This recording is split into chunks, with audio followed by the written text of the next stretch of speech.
Μέσα στα χρόνια από το 1843 μέχρι σήμερα, η χριστουγεννιάτικη ιστορία έχει ανέβει δεκάδες φορές στο θέατρο και στον κινηματογράφο, ενώ έχει επανεκδοθεί σε διάφορες γλώσσες παγκοσμίως, παραμένοντας ένα από τα must-read βιβλία για μικρούς και μεγάλους.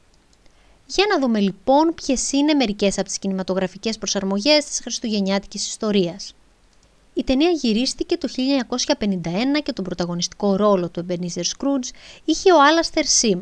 Στο ρόλο του κυρίου Cratchit βλέπουμε τον Mervyn Jones, στο ρόλο του Jacob Marley τον Michael Hordren, ενώ το Fred υποδίεται ο Brian Worth. Ο σεναριογράφος είχε κάνει αρκετές αλλαγές συγκριτικά με το πρωτότυπο του Dickens, κυρίως σε ό,τι αφορά τα γεγονότα του παρελθόντος. Οι αρχικές κριτικές για την ταινία ήταν ανάμεικτες, αλλά με την πάροδο του χρόνου έγιναν ως επιτοπλίστων θετικές, με τους λάτρες της ιστορίας να αναφέρουν ως επιτυχημένη την ερμηνεία του Sim, αλλά και των άλλων ηθοποιών. Πρόκειται για μια μουσική κινηματογραφική διασκευή του 1970 που σκηνοθέτησε ο Ρόναλντ Νιμ, με πρωταγωνιστή τον Άλμπερτ Φίνεϊ στον ρόλο του Ebenezer Scrooge και συμπρωταγωνιστές τους Κένεθ Μουρ, Άλεκ Γκίνες, Έντιθ Έβανς, Ντέιβιντ Κόλινγκς και Μάικλ Μέντουιν.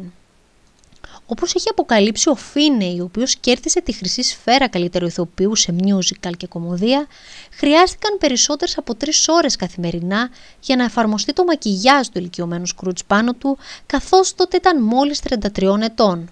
Η ταινία έλαβε 4 υποψηφιότητες για Όσκαρ, μεταξύ των οποίων και για το καλύτερο πρωτότυπο τραγούδι. Η ταινία γυρίστηκε το 1984 και στους πρωταγωνιστικούς ρόλους βλέπουμε τους George Scott, Frank Finlay, Angela Pleasance, Edward Woodward και David Warner. Αυτή είναι ίσως η μοναδική εκδοχή της χριστουγεννιάτικης ιστορίας, στην οποία ο Scrooge φοράει παντελόνι με πουκάμισο, γυλαίκο και ρόμπα, αντί για νυχτικό, παντόφλες και καπέλο. Οι φήμες λένε ότι ο George Scott ανατρίχιασε και μόνο στη σκέψη ότι θα υποδιόταν το Scrooge υπό τέτοιες καιρικές συνθήκες και πρότεινε αυτή την ενδυμασία που είναι αρκετά κοντά στο βιβλίο. Στη συγκεκριμένη εκδοχή ο Scrooge είναι περισσότερο ένας αδίστακτος επιχειρηματίας που γελάει όταν κοροϊδεύει τα Χριστούγεννα και προσπαθεί ακόμη και να βρει δικαιολογίες για να υπερασπιστεί τις πράξεις του κατά τη διάρκεια των συναντήσεών του με τα πνεύματα. Η τηλεταινία που προβλήθηκε το 1988 είναι μια παροδία της νουβέλας του Dickens, με τον καλοπροαίρετο Ebenezer Blackadder να δέχεται την επίσκεψη ενός ευγενικού πνεύματος που του δείχνει οράματα των αδίστακτων προγόνων του, με αποτέλεσμα να ξεχάσει σύντομα τους γενναιόδωρους τρόπους του. Στους πρωταγωνιστικούς ρόλους βλέπουμε φυσικά τον Rowan Atkinson, αλλά και τους Hugh Laurie, Tony Robinson, Stephen Fry, Robbie Coltrane, Miranda Richardson και Jim Broadbent. Πρόκειται για την 4η κινηματογραφική ταινία με τα Muppets που διασκευάζει τη διάσημη νουβέλα του Dickens. Στην ταινία πρωταγωνιστούν ο Michael Caine ως Ebenezer Scrooge, αλλά και οι κουκλοπαίχτες David Gales, Frank Oz, Jerry Nelson και Steve Whitmire.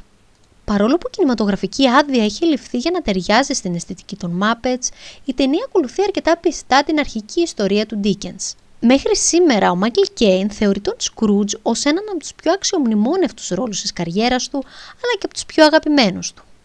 Σε αυτή την εκδοχή της ιστορίας που προβλήθηκε το 1999, ο Πάτρικ Στιούαρτ ενσαρκώνει τον αγαπημένο λογοτεχνικό ήρωα, ενώ στους πρωταγωνιστικούς ρόλους βλέπουμε επίσης τους Ρίτσαρντ Γκραντ, Τζόελ Γκρέι, Ιαν Μακνίς, Μπέρναρντ Λόιντ και Ντόμινικ West. Αυτή η εκδοχή περιλαμβάνει τις σκηνές του φάρου, των ανθρακορίχων και των ναυτικών σε πλοίο, στις οποίες το πνεύμα των παροντικών Χριστουγέννων δείχνει στο Σκρούτζ διάφορες ομάδες ανθρώπων που γιορτάζουν τα Χριστούγεννα σε συγκεκριμένα τμήματα του Ηνωμένου Βασιλείου. Πρόκειται για μια animated εκδοχή της κλασικής ιστορίας του Dickens που δείχνει τον τζιγκούνι Ebenezer Scrooge να ξεκινάει ένα ταξίδι αυτολύτρωσης χάρη σε διάφορα πνεύματα των Χριστουγέννων. Στους πρωταγωνιστικούς ρόλους συναντάμε τους Jim Carrey, ο Scrooge, αλλά και τους Colin Firth, Robin Wright, Cary Elwes, Leslie Manville, Gary Oldman, Bob Hoskins και άλλους. Στη μουσική εκδοχή της κλασικής χριστουγεννιάτικης ιστορίας του Dickens βλέπουμε το στριφνό Cleet Briggs που αντιμετωπίζει τους πάντες γύρω του με τρομερό εγωισμό. Σύντομα όμως βρίσκεται σε μια φανταστική περιπέτεια στις 3 φάσεις του χρόνου, στο παρελθόν, το παρόν και το μέλλον, προκειμένου να ανακαλύψει πώς κατέληξε τόσο δυστυχισμένος και μόνος. Στους πρωταγωνιστικούς ρόλους της διαφορετικής αυτής ταινίας βλέπουμε τους Ryan Reynolds, Will Ferrell, Octavian Spencer, Patrick Page, Sunita Mani, Tracy Morgan και άλλους.